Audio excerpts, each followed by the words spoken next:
araw today at itong lugar na to sobrang peaceful. Hello guys! Welcome back to our channel. And if you're new, welcome! Today, we are going to Ashao. Itong Ashao, maybe 20 to 30 minutes away lang from Rosenheim. And meron silang surprise dito. Makikita nyo yung kanilang castle.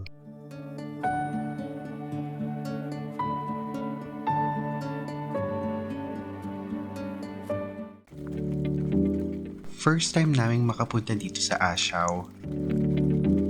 And it's really a quiet town. So ito ang kanilang parang clock tower dyan sa kanilang celebration hall. So yan yung view ng castle from there. Ito yung kanilang founder before.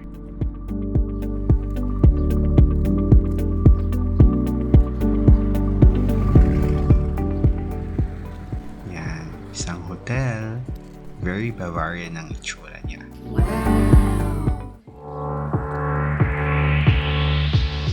And meron din sila ditong cable car papunta dun sa taas ng mountain. Diba? Yan. Ang cute.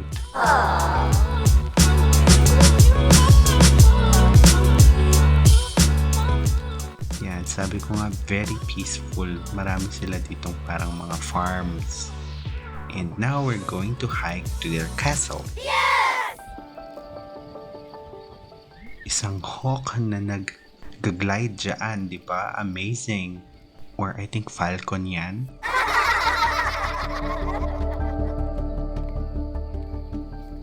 Ito yung gate ng kanilang castle. Medyo matarik po ito, so napagod talaga kami. Tapos si Arkin ayaw pa niyang maglakad. So, more bigat sa stroller. Diba, ang taas ng puno. So, nakatulog si Arkin dyan habang naglalakad kami. Ayan, ito na ang Hohenashau or yung castle nila dito.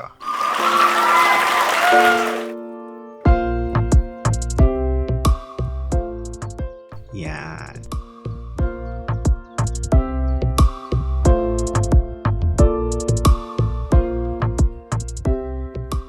Nung nandito kami, hindi siya open kasi meron lang siyang very limited slots and hindi siya din araw-araw open, so you need to book your tickets, I guess, online para makapagpa-schedule ka sa kanilang mga tours.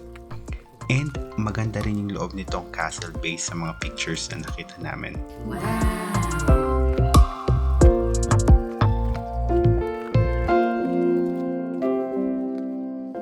And ayan ang view.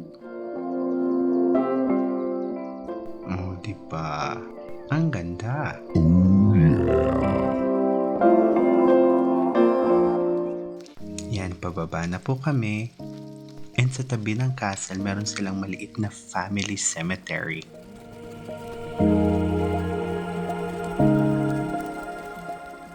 So we're walking na towards their town. Isa rin niyang castle dyan sa baba. So it's a private castle.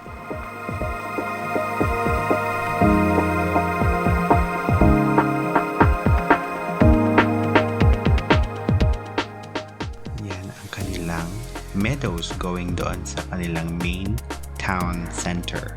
Tulog po ang boy.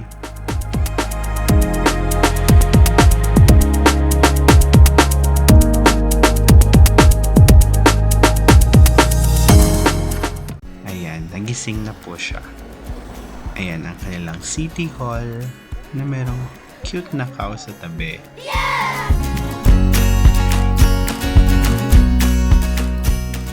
Ito ang kanilang barrel bench. Diyan lang kami nakakita niyan.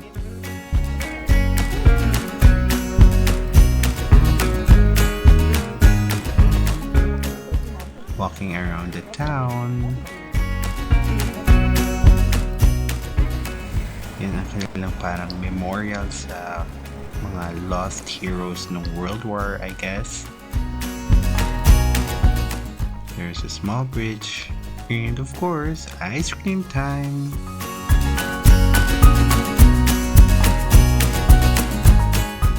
And we're going towards their main church. Yan, naghagdan lang kami ni Arkin.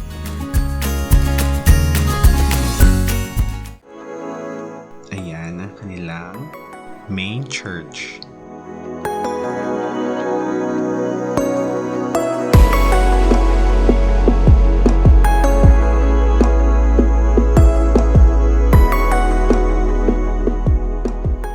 Tara, let's go inside.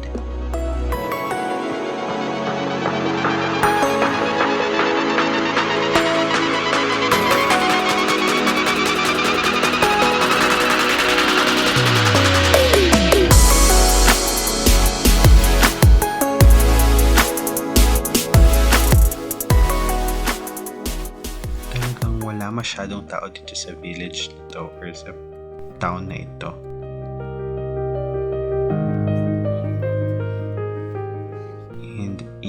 Building na yan, I think castle din yan before, na ngayon ay isa na siyang hotel restaurant. O diba, hyper ang boy.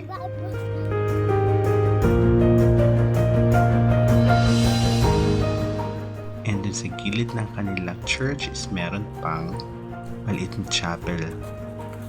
Yan, nag-hesitate pa si Arkin pumasok dyan.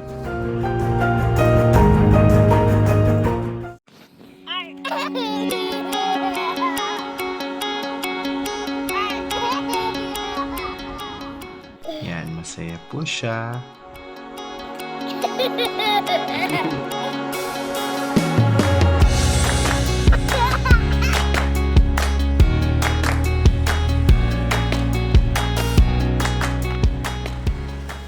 Thank you for spending this moment with us.